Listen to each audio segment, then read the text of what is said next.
Hey guys, welcome back to Erica Rants, and I am here with the one and only. Hi, my name is Shaina Benjamin. I am Bestie, aka Work from Home Support Buddy, and I'm happy to join you and be on this. I'm excited. What are we getting Yes, today? we are doing the work edition. This is how me and Shayna work.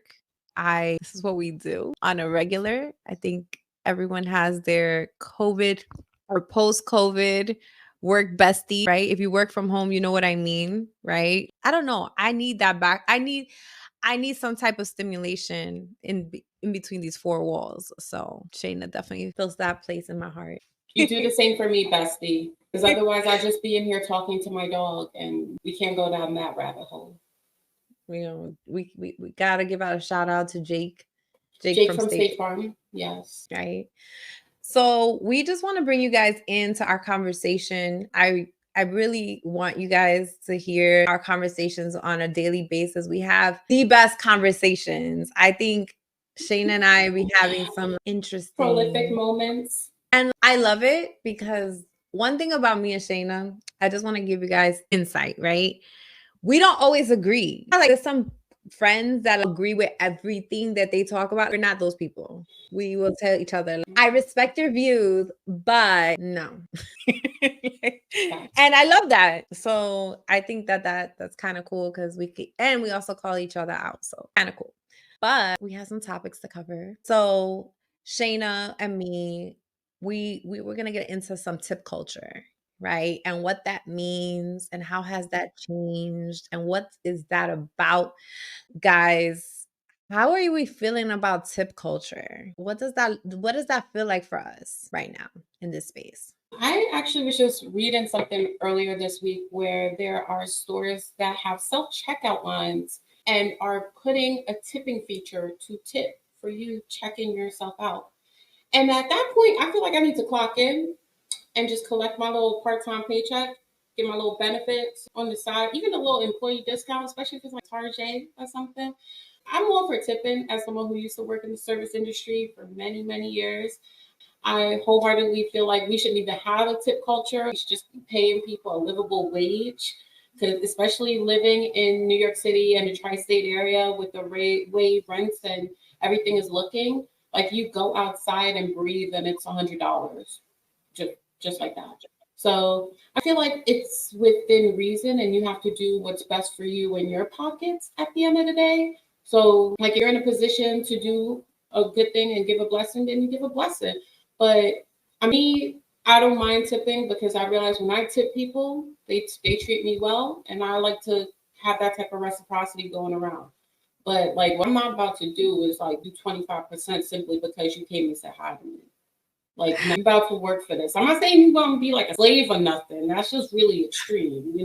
But I have to have at least some level of like courtesy and customer service to obtain said tip. No, I completely agree. Well, my thing is, so crazy. I noticed it during COVID that there was an increase in tip culture. Like, I don't mind tipping. So I'm not that person. Like, I believe that you should have great guys. Ignore my dog in the background if you hear him. This is a real deal life Erica Rant.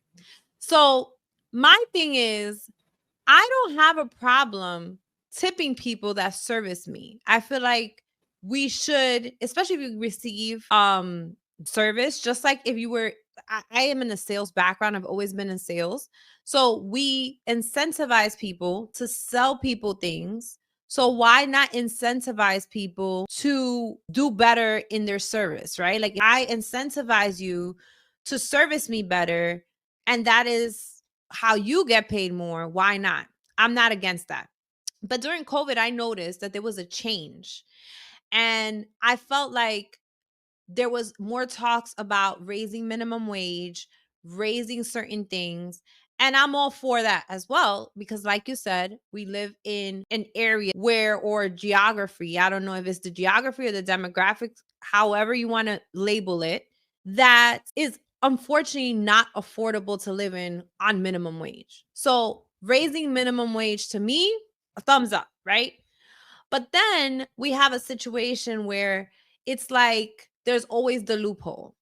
So I felt like the increase in tip culture came from the fact that small businesses, right, were put in a position where it was like, I have to meet them this minimum wage. I have to also now compete to get better staff, right? If I'm a small business, I can't pay, like if I'm a small coffee shop, I can't pay what Starbucks can pay.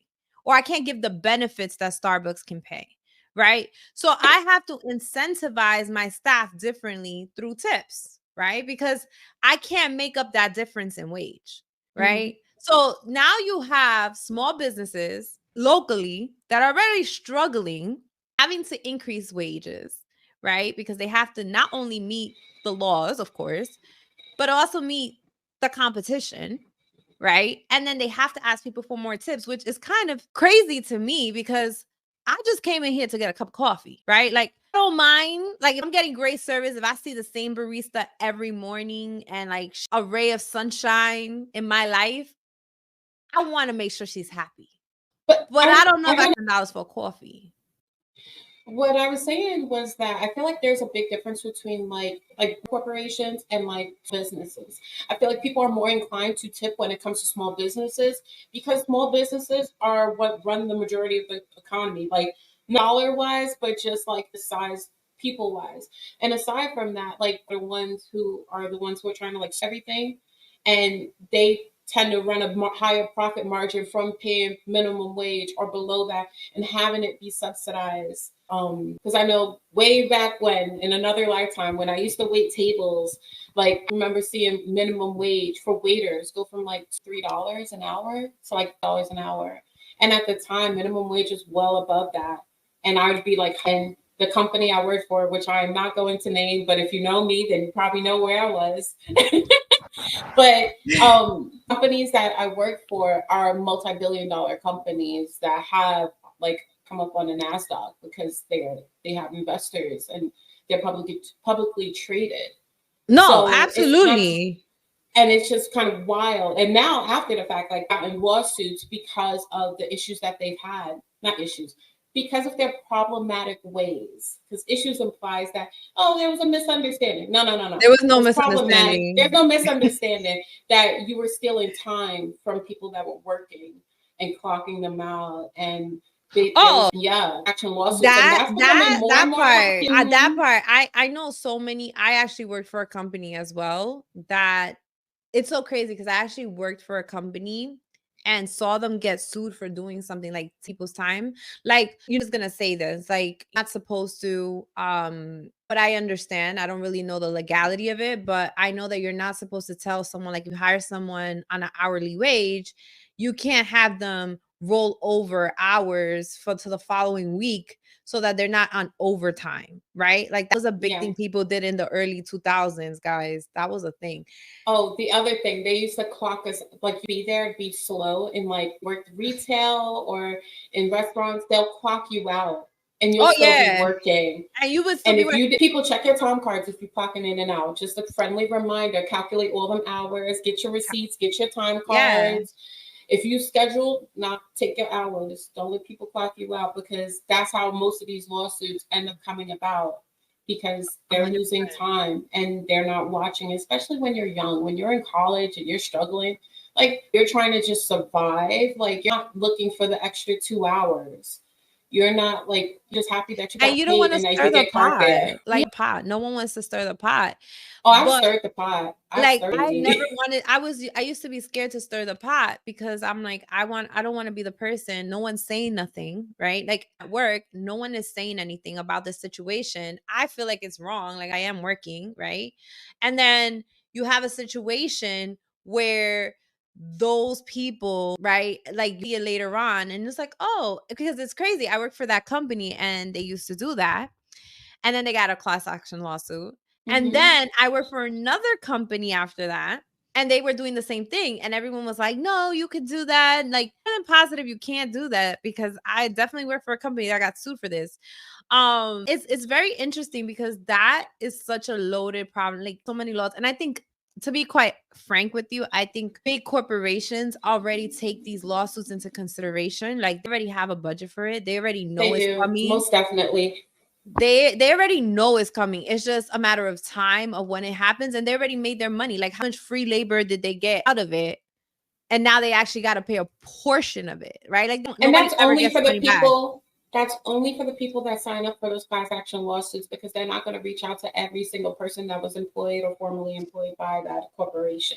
So if you happen to see that train or that wagon coming by and you hop on, then you hop on. But even if you do have the gall to go and speak out, you risk the chance of being having retaliation, where you are. I've been blackballed as well, like I face have retaliation to. and blackballed.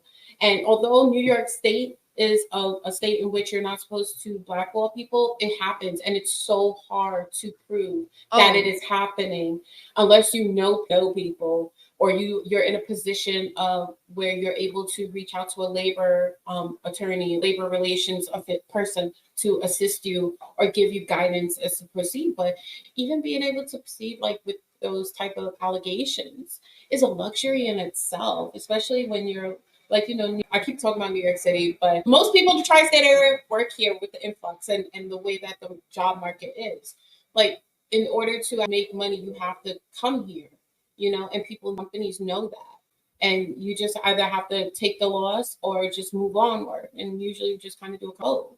yeah. I 100% agree. Like, I've seen it. I've lived it. I've also been blackballed. Um, and that is a whole other kind of worms for another day. I'll get into that for sure, because that is actually something that is more common than most people want to admit. Uh Explain what black is, because maybe not, if you haven't yes. experienced, some people may not know what it is. Yes. So go ahead. You take the floor. Oh, thank you. Thank you. So, blackballing is essentially when you leave a job or you're forced out of a job and you go and try to apply for other positions, and they essentially like are talking badly, preventing you from getting other jobs. And the reason it's problematic is that, like, I've personally been to other jobs or been extended job offers where I've interviewed, I've gone through the whole interview process, I'm about to do the paperwork, and my offers got rescinded, like literally the day or the day before I'm supposed to do the paperwork to do the onboarding to start. Where I'm like there with my deposit, like voided check, and like, oh no, we no longer have the position. And they won't explain why. And at the time, I when it happened to me, the one time it mainly happened to me, I actually had a friend of whose parent was in the same industry, and they happened to hear through the grapevine. Because also, when you work in particular fields, as you know, Erica, there's degrees of separation. And although there's like 9 million people in New York, we all know each other through somebody Mhm. else. So And, true. whether it's finance, whether legal world, whether it's the medical field, you all know someone who knows somebody. And the person came back and was like, hey, Shaina, by the way, you're you're not going to get this job. I heard that you went for these two or three. It was like two or three places that happened to me. And to make matters worse, I have worked at the particular place for years. I had to omit it from my resume and my applications in order to get a new job, because I was out of work for almost a year because of the blackballing. Like, it really, really financially. Oh, I listen, I like I So, said, it's one of those things that, like, if I start opening that can of worms, for mhm, me, it's just been a learning experience, because um so many people have power places that you sometimes don't even realize. And I think it goes back to that fear, right? Like, I always felt uncomfortable even when I knew that something was not okay in um, that situation, but I didn't want to stir the pot at the time, because I knew that it could come back to bite me, which it eventually did. It in another way, but it did. It yeah. eventually came back to bite me. So So, do you feel like now, in hindsight, would you have been, now knowing what you know and having the experiences that you had, would you have been more vocal, or moving forward, would you be more vocal in those particular circumstances? Or I think you have to be, for me, I would wanna be strategic, because sometimes this is the culture. That is the culture, and unless you have the pockets or the power, a lot of times your voice will get drowned out very quickly, because you just don't have the pockets. right? It doesn't make it right. I want to be clear. It's not that it's okay. I'm just saying that, like, sometimes there's multiple ways of things. I made a decision that was more emotional in hindsight because I felt so strongly about what I was going through, and I didn't know how to handle it. I think I would have secured myself a little bit better, right? Because I didn't secure myself at all. I didn't. I was just like, you know what? I don't right. I don't feel this is okay. And I went off of that emotion. And that doesn't always see, at the end of the day, this is how I tell people. Whether you know something's wrong or right, at least as I've gotten older, I realize there's another part to that equation. It's not just about what's right and what's wrong.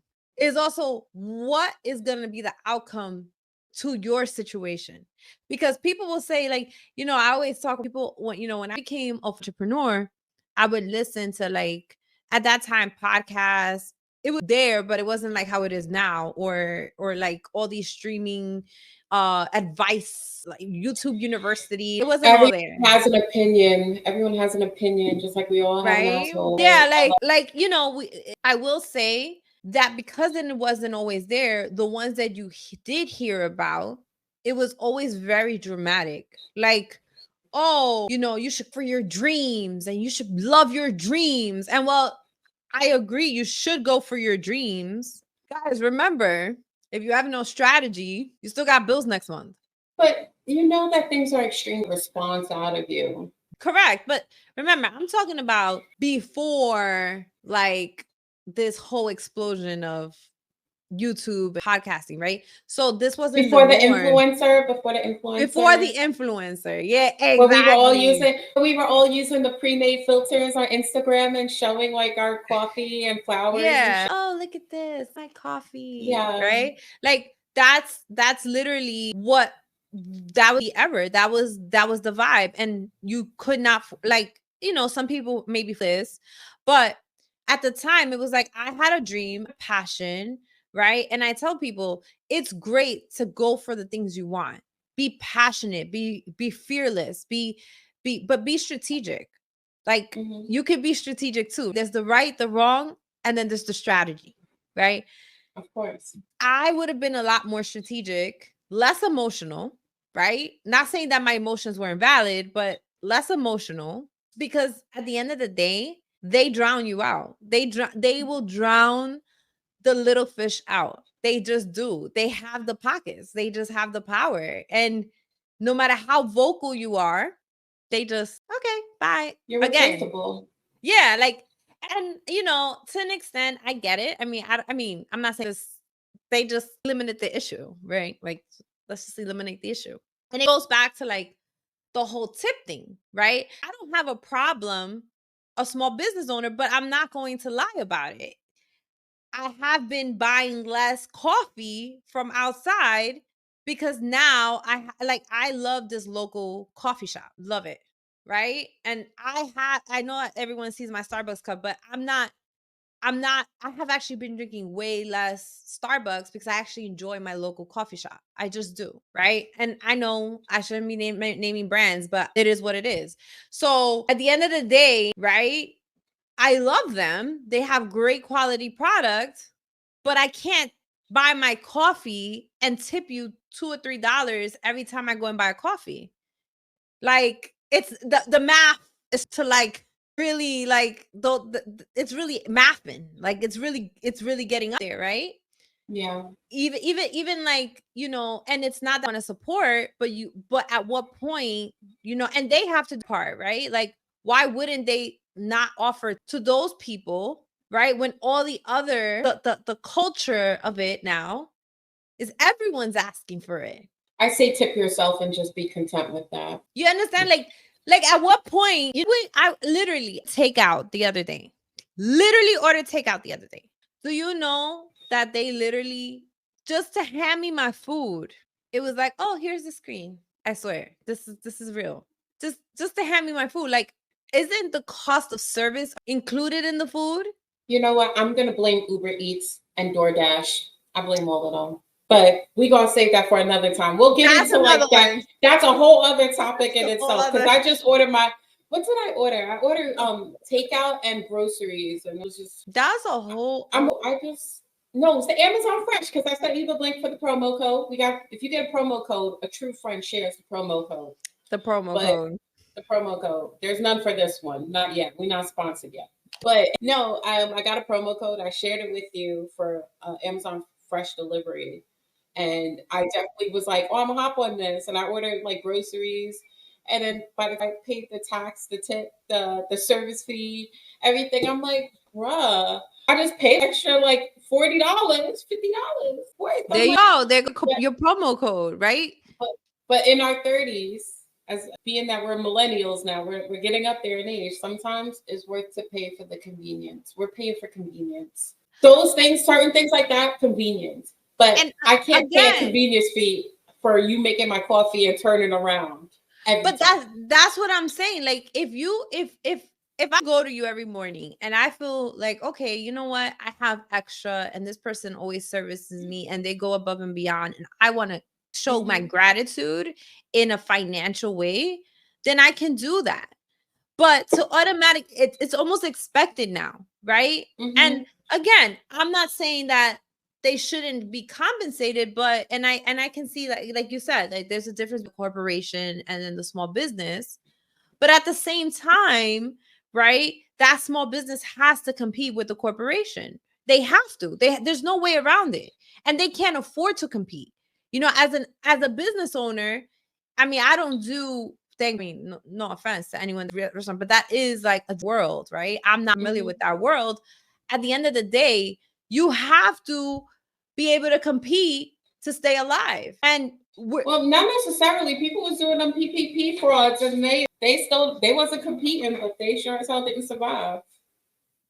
Oh, I want to know where those people are at. We should do like a little segment on them. Where are they now? Where are you now? Listen, I'm just saying, like, I see it all the time. You have situations where people are like, you know, I know a lot of business owners myself that are like, listen, I cannot afford to pay people what these corporations are now offering these people for these jobs. I can't. There's no way I can make the cost, right? And that's the real conversation. Like you have this situation, you go to like a Starbucks, right?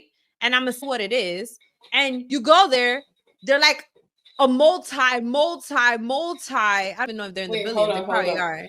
Oh my God, there's like documentaries about like they're a billion bank without any like Oh, because of the way that it's phenomenal. It's amazing. I really they love that shit. I mean, But they're I talented. also a loyalist. Yes, yes. They're strategic. That's They're what very it is. strategic. Listen, and this is where me and Shayna may differ in certain ways. I'm a very much of a capitalist. Like I love, especially I see a good business structure. Like even if it's rough, if it's like it be nitty, I'm like, wow, who thought of that? Who thought of that shit? That shit is powerful. Like I just think I love to see it. Like I love to see like the game, like you know. Ebb and flow of the game. Shayna loves the people though. She loves the people. What are you saying like that? She loves the people.